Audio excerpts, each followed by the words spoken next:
अस्सलामु अलैकुम रहमतुल्लाहि व बरकातुहू। अल्हम्दुलिल्लाह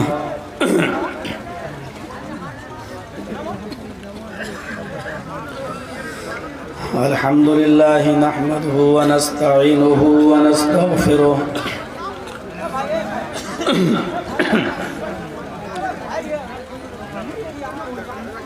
व नऊज़ु बिल्लाहि मिन शुरूरि अनफुसिना व मिन सय्यिआति अअमालिना।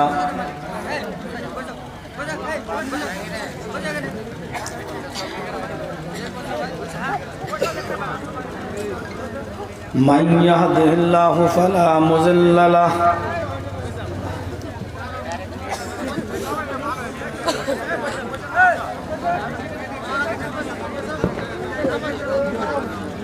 व मन युज़लिल्हु फला हादिय लहु।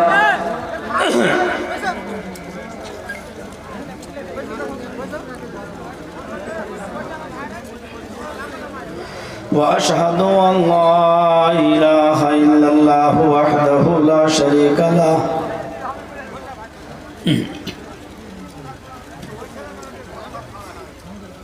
व अशहदु अन्ना मुहम्मदन अब्दुहु व रसूलुहु।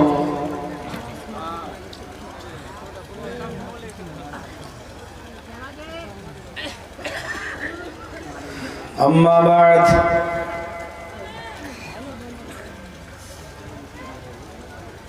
फ़इन्न खैरल हदीस किताबुल्लाह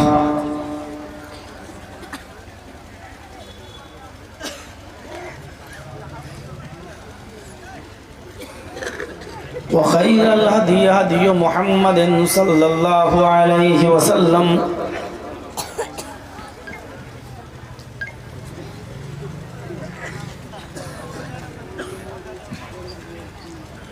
व शर्रुल उमूरि मुहदसातुहा व कुल्लु मुहदसतिन बिदअह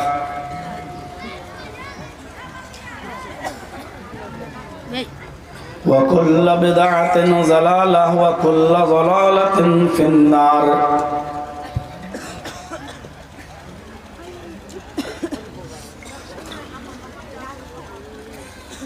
अऊज़ु बिल्लाहि मिनश शैतानिर रजीम। बिस्मिल्लाहिर रहमानिर रहीम।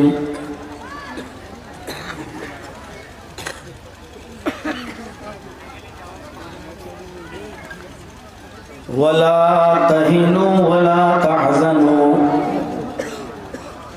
व अंतुमुल अअलौना इन कुंतुम मुमिनीन।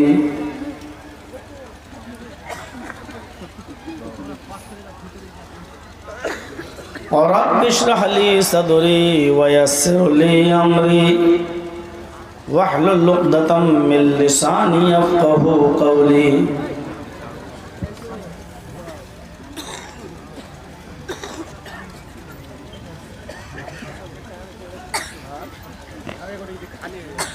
मुअक्कर उलमाए किराम और मुअज़्ज़ज़ सामईन हज़रात,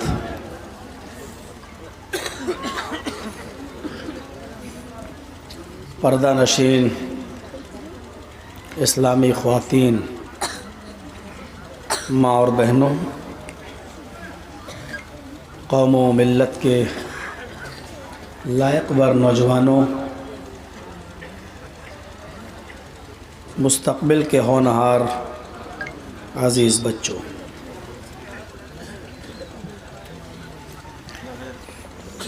अल्लाह तबारक व तआला के इनामात व इकरामात, नवाजिशें हम बनी नौ इंसानियत पर इतनी कसीर तादाद में हैं कि अगर हम उनको गिनना चाहें, शुमार करना चाहें अल्लाह की नेमतों को, तो हम शुमार नहीं कर सकते, हम उनको काउंट नहीं कर सकते। इन तउद्दू निअमतल्लाहि ला तुहसूहा।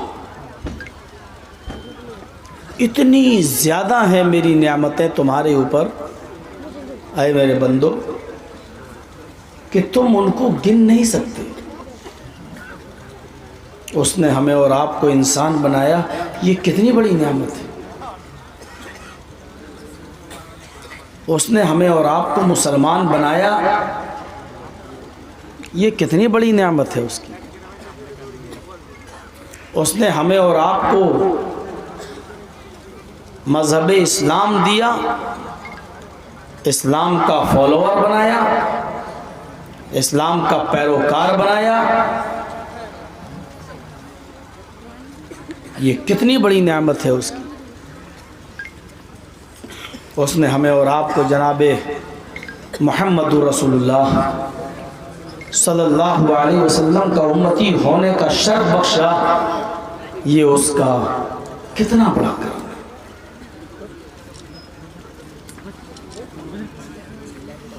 हम उस पर अल्लाह तबारक व तआला का जितना भी शुक्र अदा करें वो कम है।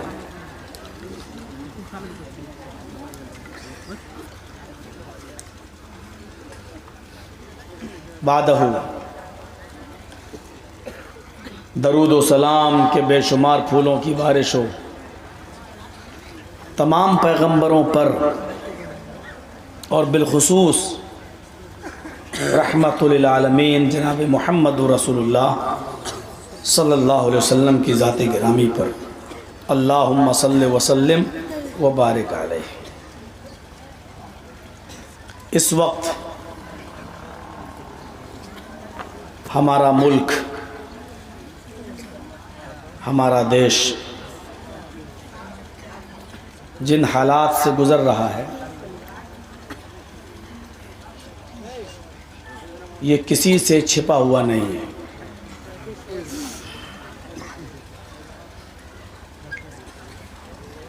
पूरी दुनिया इस वक्त हमारे मुल्क भारत पर अपनी नज़रें जमाई हुई है। यार बिठाओ भाई, ये तो भगाओ या बिठाओ, दोनों को। पहले आ जाते हैं, बाद में भागते हैं। हमें और आपको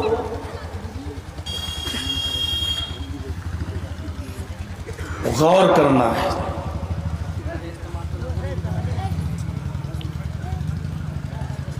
सब्र का भी एक पैमाना होता है और कुव्वत बर्दाश्त की एक सीमा होती है।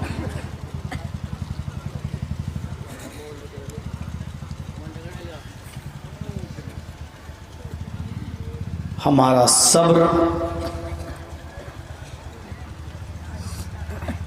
का पैमाना अब लबरेज हो चुका है और कुव्वत बर्दाश्त अब जवाब दे चुकी है।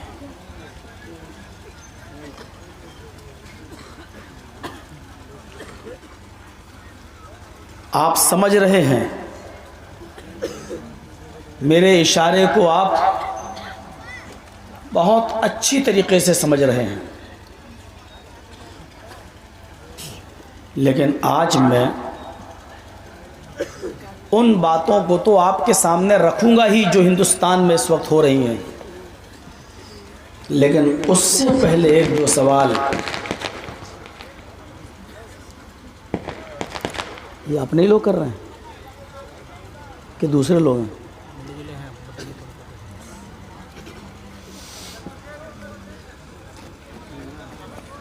पहले कुछ सवाल हम अपनों से करते हैं और आपसे करते हैं। नबी अकरम सल्लल्लाहु अलैहि वसल्लम ने कभी फरमाया था, अमालुकुम उम्मालुकुम।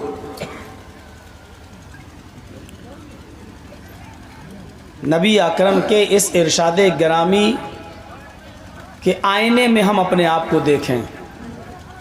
लोगों,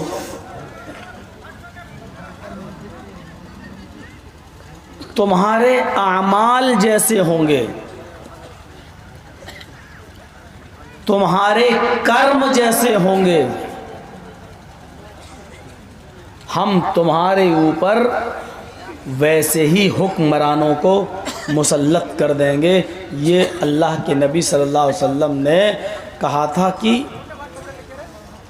तुम्हारे अमलों के मुताबिक तुम्हारे ऊपर हुक्मरान मुसल्लत किए जाएंगे। यानी अल्लाह तुम्हारे अमलों के मुताबिक तुम्हारे ऊपर हुक्मरानों को मुसल्लत करेगा। मतलब आमाल अच्छे होंगे तो हुक्मरान भी अच्छे होंगे, तुम्हारे आमाल बुरे होंगे तो हुक्मरान भी तुम्हारे ऊपर बुरे मुसल्लत होंगे। थोड़ी देर आप इधर खामोशी बनाएं। हमें मालूम है कि आप हमसे अच्छा बोलते हैं, हमें मालूम है हम आपके शागिर्द हैं, आप हमारे उस्ताद हैं, लेकिन कभी कभी शागिर्दों को भी सुनना चाहिए और उस्ताद का कर्म फ़र्ज़ होता है कि वो खामोश रहे, शागिर्द का भी सबक सुन ले। हम आपकी काबिलियत का एतराफ़ करते हैं, आप बहुत काबिल आदमी हैं, लेकिन थोड़ा सा सुकून बनाइए।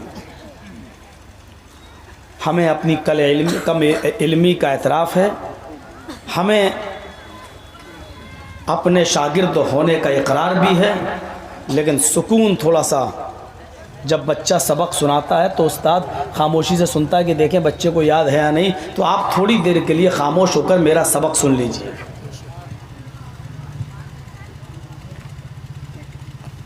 जैसे तुम्हारे ऊपर आमाल होंगे, तुम्हारे हुक्मरान भी वैसे ही तुम्हारे ऊपर मुसल्लत होंगे।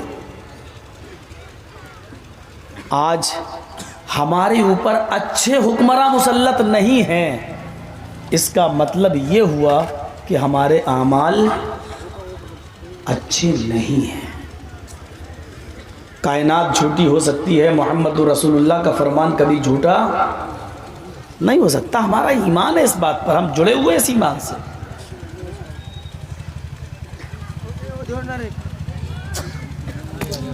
हद कर यार तुम लोग दिमाग चाट रहे हो यार, अजीब मामला है, बार बार बोल रहे हैं। बिल्कुल कुत्ते की दुम की तरह है। 100 साल नल के पाइप में रखो और इंतज़ार करो कि सीधी हो गई होगी, 100 साल के बाद भी निकालोगे तो टेढ़ी ही निकलेगी, सीधी नहीं होगी। हमारी ये आदत हो चुकी है। शोर ना करो, अब ऐसी मिसाल दूंगा कि भागोगे यहाँ से। मेरी तकरीर सुनना फ़र्ज़ नहीं है, उठ के जा सकते हो, शौक़ से जाओ, लेकिन अभी चले जाओ, बाद में नहीं। क्यों नींद ख़राब कर रहे हो? हमारे आमाल अच्छे होते तो हमारे ऊपर हुक्मरान भी अच्छे मुसल्लत होते। हज़रत उमर फ़ारूक के उस ज़माने की तरफ लेके चलना चाहता हूँ मैं आपको कि एक मरतबा मुल्क शाम का गवर्नर उनसे मिलने आया हज़रत उमर से। और हज़रत उमर कौन हैं? सारे इस्लामी शहरों के चीफ, और उन्होंने ही गवर्नर बनाया था मुल्क शाम का। बनाओ बेट जो, लेकिन बोलोगे नहीं ना, मोबाइल छीन के मदरसे में जमा कर दूंगा। मदरसे के बच्चे होकर बताइए ये पढ़ रहे हैं आप लोग, शर्म आनी चाहिए। इतना तो बोखस हमने कहीं देखा नहीं यार, जितना मुझे यहाँ टोकना पड़ रहा है। किसी इलाके में इतना नहीं टोकना पड़ा। हम किनसे खिताब करने आए हैं? लगता है कि आईसीयू में ये कौम पहुंच चुकी है, वेंटिलेटर पर लेटी हुई है और हम मुर्दों से खिताब कर रहे हैं। हम रूह निकल चुकी है हमारे अंदर से, इसीलिए दूसरे लोग हमें भारत से निकालने की तैयारी कर रहे हैं, क्योंकि हमारे अंदर से रूह निकल चुकी है, हम मर चुके हैं।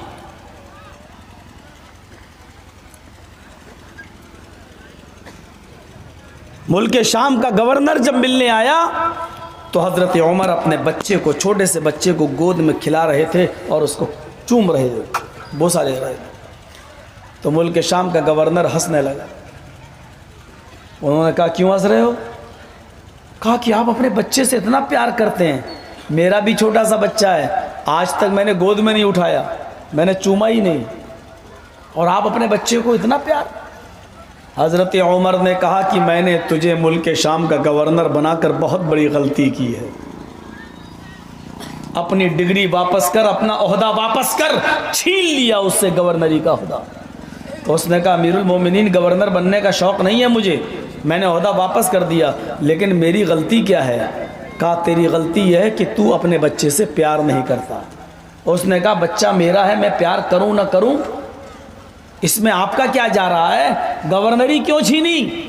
हज़रत उमर ने कहा जो शख्स अपने बच्चे से प्यार नहीं कर सकता वो शख्स मुल्क शाम की आवाम और वहाँ की रियाया और वहाँ की पब्लिक से प्यार कैसा करता होगा। तुम जिस जगह के गवर्नर हो, मेरा एतमाद उठ गया, जो अपने बच्चे से प्यार न कर सकता हो वो उस जगह की आवाम और उसकी रियाया से प्यार कैसे कर सकता है। समझ रहे हैं आप? छीन लिया होता। बिल्कुल वही कंडीशन है कि जो शख्स शादी करने के बाद अपनी एक औरत को न संभाल पाया हो वो पूरा देश संभाल रहा है।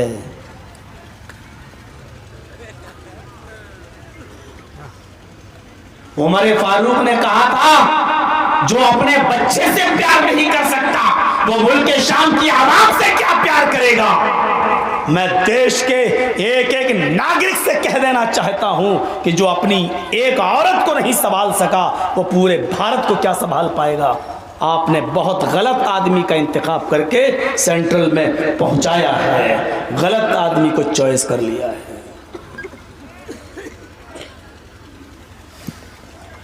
आमाल अच्छे थे हमारे तो हुक्मरान भी अच्छे मुसल्लत होते थे, और जिसके अंदर कोई बुराई देखी तो गवर्नरी छीन ली जाती थी, ओहदा छीन लिया जाता था। आज सवाल ही नहीं छीनने का। कौन छीनेगा तुमसे ओहदा? जो तुम्हारे खिलाफ एक लफ्ज बोलेगा वही अंदर जाएगा।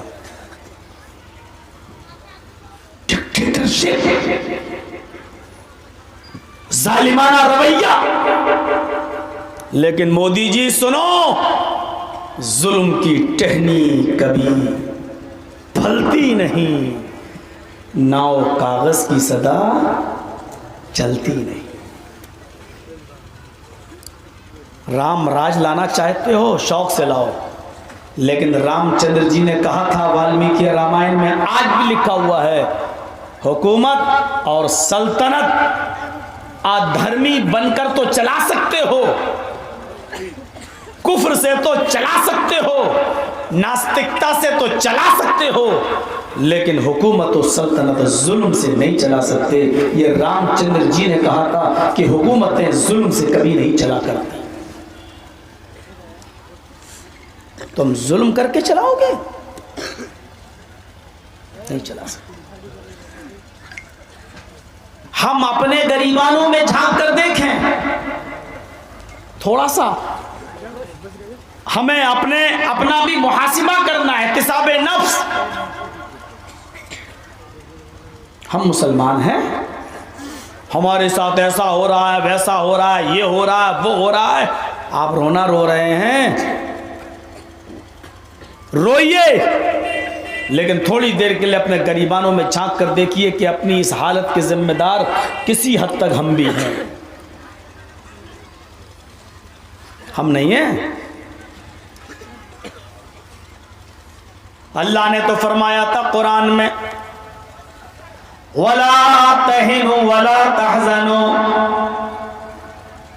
व अंतुमुल आलौना इन कुंतुम मुमिनीन। मोमिनो, मुसलमानों, तुम सुस्ती न करो, वला तहिनु, सुस्ती न करो, वला तहजनु, गम न करो, मायूस मत हो जाओ, निराश न हो, ना उम्मीद मत हो।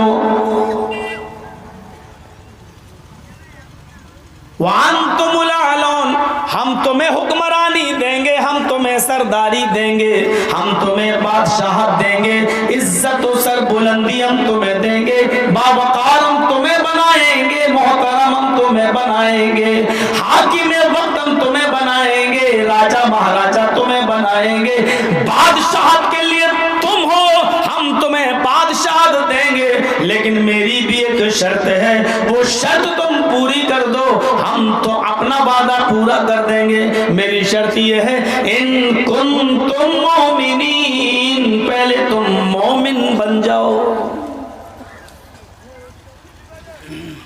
क्या कुरान झूठा है?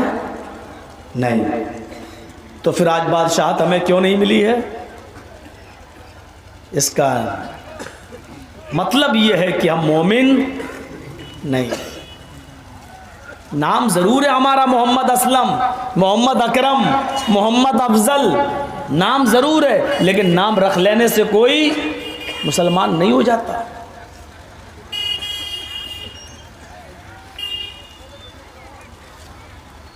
हम बुलंदी तुम्हें देंगे, साहिब इज्जत तुम्हें बनाएंगे, हुक्मरानी तुम्हें देंगे। शर्त यह है कि पहले तुम अपने अंदर ईमान पैदा कर लो। है ईमान हमारे अंदर आज?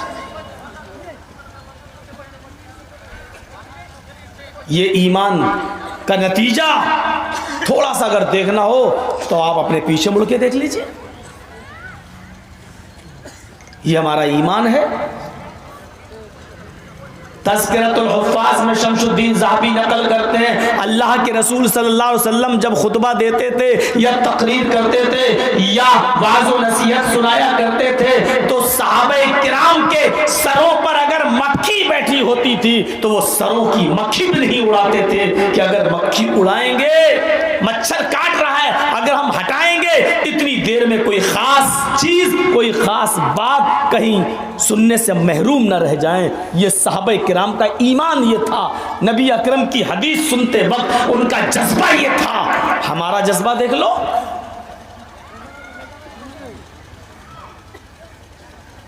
एक तरफ ये ईमान है हमारा, फिर हम रो रहे हैं साहब हमारे साथ हालात ऐसे। अल्लाह ने यही तो कहा कि हम बुलंदी तुम्हें देंगे। देखिए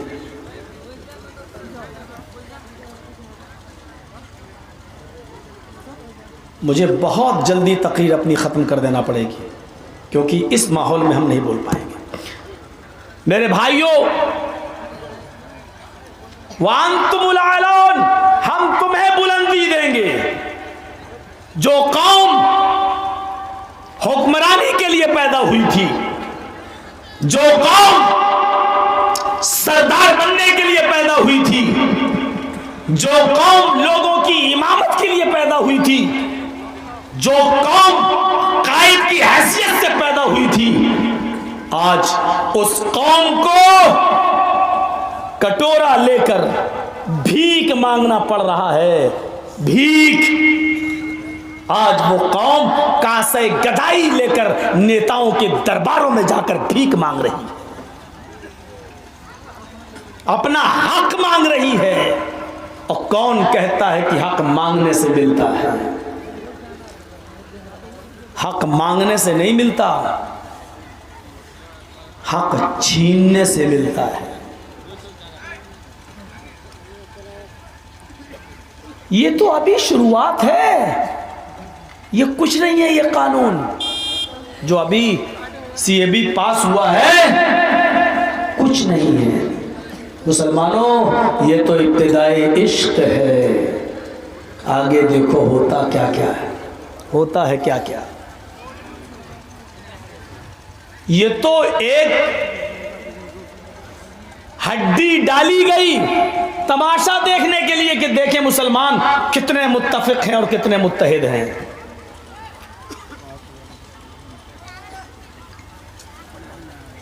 ये चुनाव का दौर जब ख़त्म होगा, हुकूमत का दौर, और अब जो इलेक्शन 2024 में आएंगे, उस इलेक्शन से पहले इतने कानून ला दिए जाएंगे, इतने कानून। अब एक कानून और आने वाला है 2024 से पहले, कॉमन लॉ। कोई भी इंसान 2 बीवी नहीं रख सकता है, एक ही रखना होगी। फिर इंतखाब से थोड़ा पहले हिंदुओं को अपनी तरफ माइल करने के लिए एक और कानून लाया जाएगा, 2 से ज़्यादा बच्चे पैदा नहीं। ये मेजॉरिटी है, तादाद है, संख्या है, सब चीज़ें पास होंगी, सब कानून बनेगा। खुद का एक बच्चा नहीं है, रड़ुए बने बैठे हैं, हमारे लिए ये कानून लाने की सोच रहे हैं। मोदी जी, तुम कहते हो हम देश के लिए कर रहे हैं, देश के लिए तुमसे ज़्यादा काम तो इंदिरा गांधी ने कर दिया था। कम से कम अपने पेट से, कोख से एक बच्चा पैदा करके राजीव गांधी को कम से कम वो देश का प्रधानमंत्री तो बना था। उसने देश के लिए अपनी जान की कुर्बानी भी तो दी, इंदिरा गांधी ने भी कुर्बानी तो दी। मोदी जी, तुमने इस देश को क्या दिया बताओ तो? एक औरत थी, वो भी छोड़ दी। एक आध बच्चा होता तुम्हारा तो कम से कम फौजियों के काम बनता, पाकिस्तान के टैंकों को तोड़ता, पाकिस्तान पे हमला करता, कुछ होता, कुछ तो करते तुम। लड़ते किससे हो? पाकिस्तान से। मोदी की नामर्दी देखो, किससे लड़ेगा? पाकिस्तान से। भाई पाकिस्तान क्या है? मैं पूछता हूं मोदी जी, पाकिस्तान क्या है? यूपी से भी छोटा। भारत के 35 करोड़ मुसलमान सिर्फ वुजू बना ले, वुजू, और वुजू बनाकर ये पानी पाकिस्तान भेज दिया जाए, इनके वुजू का पानी, तो उस वुजू के पानी से पूरा पाकिस्तान में सैलाब आ जाए। इस मुल्क से लड़ रहे हो। तुम्हारी मां ने तुम्हें हलाल दूध पिलाया है तो चाइना से लड़ो। उसने भी तो हमारे मुल्क की सरहद पर और जमीनों पर कब्जा किया है, लेकिन नामर्द हिजड़े हो तुम। चाइना से आंखों से आंख नहीं मिला सकते हो। तुम मुसलमान से आंख मिलाओगे, कमजोरों से आंख मिलाओगे। कानून तुम मुसलमानों के खिलाफ लाओगे। किससे लड़ रहे हो? कमजोरों से। और कमजोर से लड़ने वाला मर्द नहीं होता है, नपुंसक होता है, ना मर्द होता है। बहादुरी देखो, 56 इंच का सीना, 56 इंच का। 56 इंच का सीना तेरा तब होगा जब चाइना से लड़ेगा। 56 इंच का सीना तब होगा जब अमेरिका से लड़ेगा। 56 इंच का सीना तब होगा तेरा। किससे लड़ रहा है? पाकिस्तान से, कमजोर से। हमारे हालत क्या है दिमाग बटाने के लिए? मालूम क्या है? एक बच्चा रो रहा है, पापा रोटी, पापा भूख लग रही, पापा भूख लग रही, पापा भूख लग रही। उसका सवाल था भूख का। पापा को गुस्सा आया, खाना कुछ है ही नहीं, दें कहाँ से? उसने उठा के उसको एक ऊपर अलमारी पर बिठा दिया, बैठ। अब वो भूख भूल गया। अब वो चाहता मैं नीचे उतर जाऊं किसी तरह, पापा मैं नीचे उतार लो पापा। अब खाना नहीं मांग रहा है, भूल गया खाना, बस अब उसको फिक्र है नीचे उतरने की। यही मोदी कर रहा है। मसाइल हैं नौजवानों को रोजगार के, मसाइल हैं शिक्षा के, मसाइल हैं गरीबी को दूर करने के। भारत की अर्थव्यवस्था बिगड़ गई है, खराब हो चुकी है। 71 रुपए हम जब देंगे तो $1 मिलेगा, ये पोजीशन पहुंच। लोग कह रहे हैं मुझे नौकरियां कहां गई? 15 लाख रुपया हमें हर खाते में आना था, वो कहां गया? हर साल 2 करोड़ नौकरियां मिल रही थी, 6 साल में 12 करोड़ नौजवानों को नौकरियां मिलनी चाहिए, कहां गई? ये सब भुलाने के लिए उसने मुसलमानों की तरफ टर्न कर दिया, CAB ले आया। अब वो आदमी बेचारा इसी में उलझ गया। अब नौकरी कोई नहीं पूछ रहा है, उलझ गया। जैसे बच्चा खाना भूल जाता है, ऐसे अब ये भूल गया नौकरी वोकरी कौन। बहुत अच्छा काम हो रहा है मोदी जी ने जो किया। अरे हिजड़े की तारीफ कर रहे हो? शर्म आनी चाहिए यार। नाम मर्द कमजोरों से लड़ने वाला, उसकी तारीफ कर रहे हो? हम मोमिन हैं, अपना एहतिसाब करो। हम मोमिन हैं। अल्लाह ने मोमिनों से वादा किया था कि हम बादशाहत तुम्हें देंगे, ईमान वालों से वादा किया था। आज हम क्या कर रहे हैं? हम तादाद में कम हैं, इसलिए जो चाहो करो। अरे मुसलमान कभी ये सोचता है कि हम तादाद में कम हैं? शर्म आनी चाहिए। अगर ये सोच लिया होता कि हम तादाद में कम हैं तो अल्लाह के रसूल कभी जंगे बद्र करने के लिए नहीं निकलते। 313 मुसलमान थे, 1000 काफिरों से नहीं लड़ते। अगर ये सोच लिया होता कि हमारे पास हथियार नहीं, पीएससी पुलिस सब कुछ उनके पास है, अगर जंग हो गई तो वो हमें भून डालेंगे, मार डालेंगे, अगर ये सब सोचा होता तो अल्लाह के रसूल के निहत्ते सहाबा 1000 हथियारों से लैस काफिरों से नहीं लड़ते। मुसलमान अपनी तादाद किल्लत नहीं देखता, मुसलमान हथियार नहीं देखता, क्योंकि मुसलमान जब लड़ता है तो हथियारों के भरोसे नहीं, अपनी कसरत के भरोसे नहीं, वो जब लड़ता है तो उसका ईमान अल्लाह की जात पर होता है, तवक्कुल अल्लाह होता है, वो अल्लाह की जात पर भरोसा करके लड़ता है। मेरे प्यारे साथियों, उन्हीं को तो मोमिन कहा गया है। वो ईमान है हमारे अंदर? नहीं। और जब नहीं है तो मांगो भीख, भागो कटोरा लेकर, चीखते रहो। हमारी हालत देखी आपने, बाबरी मस्जिद का फैसला मंदिर के हक में आ गया, हमने बर्दाश्त कर लिया, जबकि सुप्रीम कोर्ट ने आज पुनर्विचार याचिका भी खारिज कर दी। ये सब आपको शायद ना मालूम हो, जो पुनर्विचार याचिका दी गई थी और जिसके बारे में हमने किशनगंज के एक जलसे में पहले ही कह दिया था देना चाहिए, लेकिन वो खारिज कर दी जाएगी। और वही हुआ, दोबारा सुनवाई से इनकार कर दिया गया, गौर व फिक्र से खारिज कर दी गई। यानी आज पूरी तरीके से मंदिर बनाने का रास्ता हमवार कर दिया गया। कश्मीर से 370 हटाई गई, हमने उसको भी बर्दाश्त कर लिया। हमारी मस्जिद जिसमें सुभान रब्बी अल आला पढ़ा जाता था, तुमने उस पर भी राम लला को विराजमान कर दिया, हमने इसको भी बर्दाश्त कर लिया। तुमने 3 तलाक, तलाक सलासा का बिल पास करा के मुसलमानों पर एक कारी ज़रब लगाई, हमने उसको भी बर्दाश्त कर लिया। लेकिन आज तुम जिस बिल को पास कराए हो, चूंकि वो बिल हमारी कुव्वते बर्दाश्त की हद को तोड़ देता है, तुम्हारे नजरियात साफ पता चल चुके हैं। और मैं खुल के कहता हूं कि मोदी जी, तुम मुसलमान विरोधी हो। अमित शाह, तू जहरीला सांप है और तू मुसलमानों का नंबर 1 दुश्मन है। मैं बोल रहा हूं, मैं चला मुकदमा मेरे ऊपर, कोई फर्क नहीं पड़ता। अब इतनी बार जा चुका हूं जेल कि अब जेल जेल नहीं लगती, अब मैंने उसको ससुराल कहना शुरू कर दिया। भेजो तुम, और हम भी तो देखें, इधर आ सितमगर, हुनर आजमाएं तो तीर आजमा, हम जिगर आजमाएं। क्या करोगे तुम? अब रह क्या गया हमारे साथ? अब कौन सा मामला रह गया? राम राज लाना चाहते हो तो मैं तुमसे भीख मांगता हूं दामन फैलाकर।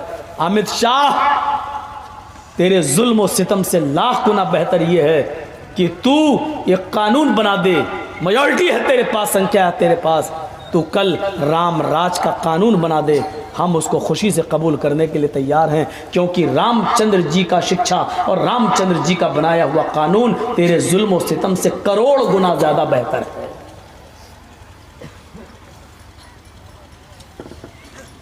राम राज में किसी को तकलीफ नहीं हो सकती है।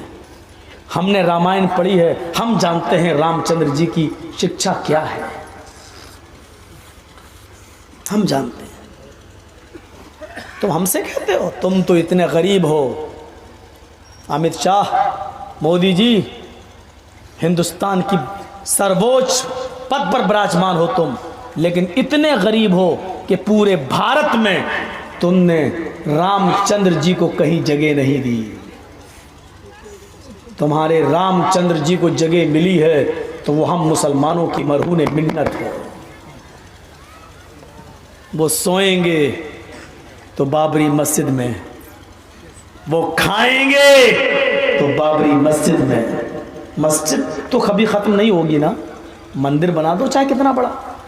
मस्जिद वो पहले भी थी, आज भी है और क़यामत तक रहेगी। सुप्रीम कोर्ट ने भी तो कहा है 1947 में जब हमारा मुल्क आज़ाद हुआ था तब वहाँ मस्जिद थी, सुप्रीम कोर्ट ने माना है। सुप्रीम कोर्ट ने भी तो ये कहा, हिंदू ये बात साबित नहीं कर पाए कि मंदिर तोड़कर कभी मस्जिद बनाई गई, लिहाजा ये चीज़ गलत है, वहाँ कभी मंदिर तोड़कर मस्जिद नहीं बनाई गई।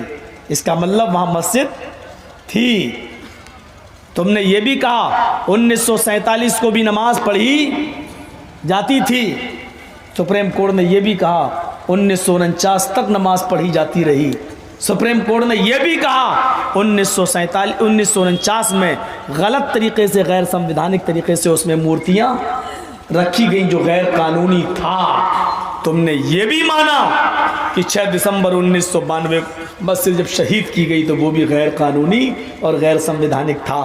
तुम्हारे इन 5 फैसलों के बाद हम ये कह सकते हैं कि तुम्हारे कहने के मुताबिक वहाँ पहले भी मस्जिद थी, आज भी है और क़यामत की सुबह तक रहेगी। खाने काबा में जब इब्राहीम अलैहिस्सलाम ने उसकी बुनियाद रखी तब भी खाने काबा था। इब्राहीम के जाने के बाद उसमें 360 बुत रख दिए गए, तब भी वो खाने काबा था। मोहम्मद रसूलुल्लाह ने जब बुतों से खाने काबा को साफ़ किया तब भी वो खाने काबा है।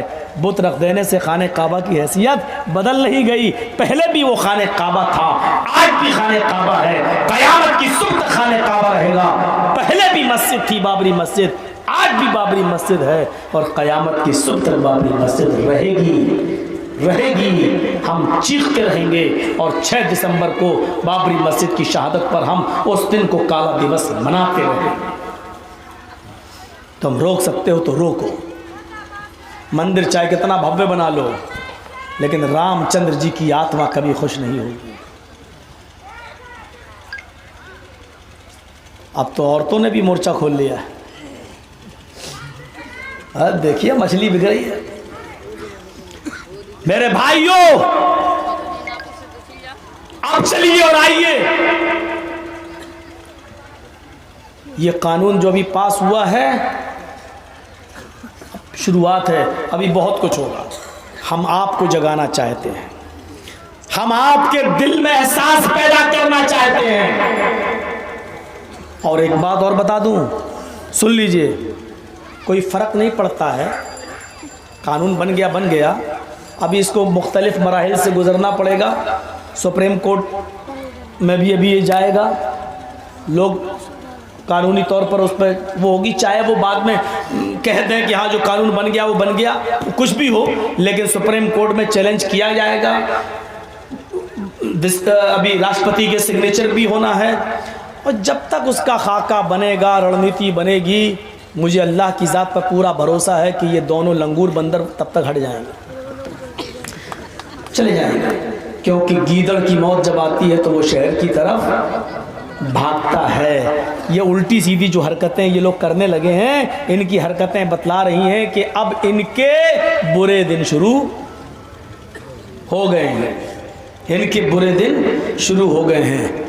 मेरे भाइयों, हमें जो चीज़ बताना है आपको, वो ये चीज़ ये बताना है, अगर आज हमारे आमाल थोड़े से अगर अच्छे होते तो आज हमें ये दिन नहीं देखना पड़ते।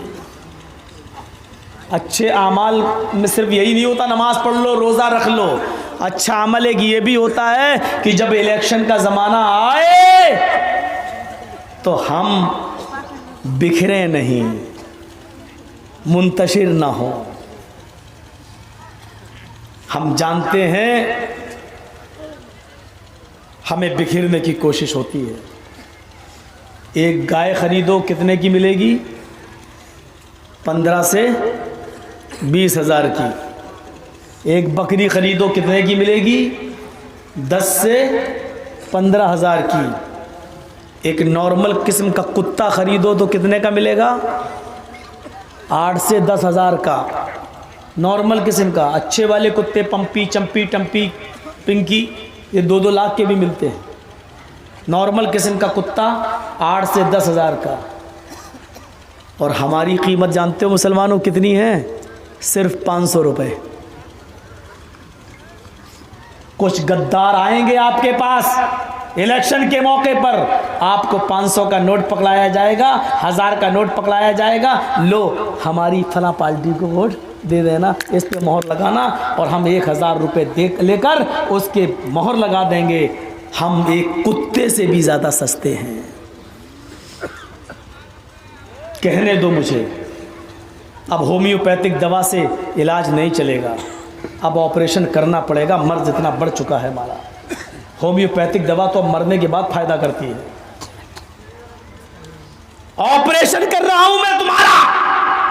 हमारे जमीर की कीमत, हमारी कीमत 1000 रुपए।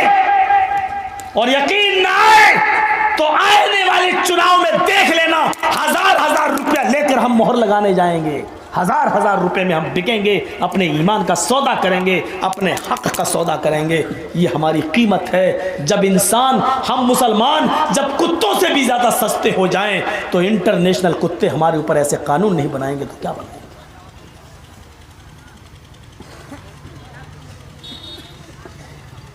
मुझे मालूम है कि तुम नमाज और रोज़ा सुनने नहीं आए हो, ईमान नहीं है। हमें मालूम है कि तुम वेदों के मंत्र और रामायण और गीता के श्लोक सुनने आए हो। हमें मालूम है तुम योगी, मोदी और अमित शाह को गालियां सुनने के लिए आए हो, क्योंकि हमारे ईमान का तकाजा खत्म हो चुका है। हमें नमाज और रोजे की बातें सुनना पसंद नहीं आ रही है। हमें इत्तेफाक और इत्तेहाद की बातें सुनना पसंद नहीं आ रही है। हम निकाल चुके हैं ईमान को अपने दिलों से। जिन जलसों के अंदर ये मुसलमान रामायण और गीता के श्लोक को कुरान और हदीस से ज्यादा सुनना पसंद करता हो, तो ऐसे मुसलमानों सुन लो, ये कौम मर चुकी है, इसके दिलों से ईमान निकल चुका है। मौलवी चर्जीस मुर्दों से खिताब कर रहा है, वेंटिलेटर पर लेटी हुई कौम से खिताब कर रहा है। हम मुर्दों को जगाने आए हैं, मुर्दों को, जिंदों से हम खिताब नहीं कर रहे हैं। मैं पूछना चाहता हूं, इतना बड़ा कानून पास हो गया, तुम्हारे किशनगंज का एमपी क्या कर रहा है? कहां है?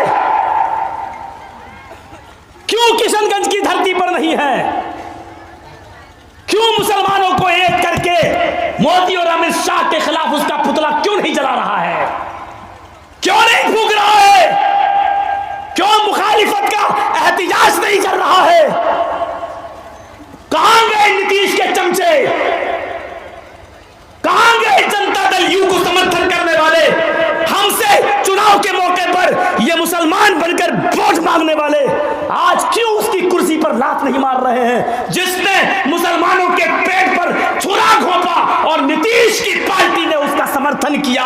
मुसलमानों, तुम हिजड़े हो चुके हो, तुम्हारे कायद में चूड़ियां पहनाओ उनको। अगर तुम्हारे अंदर मुसलमानों की जर्रा बराबर हमदर्दी है तो आओ, एमएलए की सीट ठुकराओ, नीतीश को इस्तीफा दो और आओ मुसलमानों के दरमियान, और आओ अमित शाह और मोदी का पुतला फूको और एहतिजाज दर्ज कराओ। कहां मर गए? कहां चले गए? कौन सी गुफाओं में छिप गए? कौन है इस वक्त तुम्हारा? कौन सी पार्टी का लीडर बताओ एहतिजाज दर्ज करा रहा है यहां पर? कौन? कहां है ये लोग? मुझे मालूम है कि आप जाके सब सुबह मिल के वहां लेटर देंगे, मौलाना जर्जीस को किशनगंज में बैंड कर दिया जाए।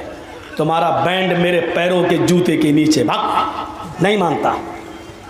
ऐसे बैंड जाने कितनी मर्तबा मेरे ऊपर लगे, मेरे ऊपर पाबंदी लगाई गई, और ऐसा मुजरिम तुम्हें कहां मिलेगा? ऐसा मुजरिम, मेरे ऊपर 20-22 बार पाबंदियां लगाई गई, लेकिन मोदी सुन, तेरी पाबंदियों के बावजूद मैंने तकरीरें की हैं, मैं अपने जुर्म का इकरार कर रहा हूं, सजा जो देना चाह दे।